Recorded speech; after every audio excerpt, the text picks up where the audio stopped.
قرآن مجید کا یہ لفظ آپ کتنا درست پڑھتے ہیں ذرا غور کیجیے. اکثر لوگ یہاں پر غلطی کرتے ہیں, وہ پڑھتے ہیں کس طرح سے رحمتوں وحی, اس طرح سے ادا کرتے ہیں. ایسا پڑھنا درست نہیں ہے. یہاں پر تجوید کی بھی میجر مسٹیکس ہو رہی ہیں اور لفظ کو بھی درست نہیں پڑھا گیا.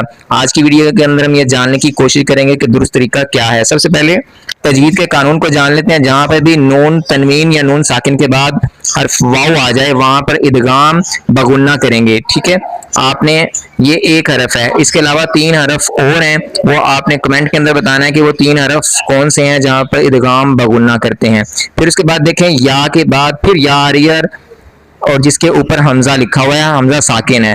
یہاں پر یا کے بعد جو یا ہے اس کو نہیں ادا کریں گے بلکہ حمزہ کو ادا کریں گے جو کہ ساکن ہے, اور یہاں پہ جھٹکے سے ادا کریں گے. کس طرح سے ادا کریں گے؟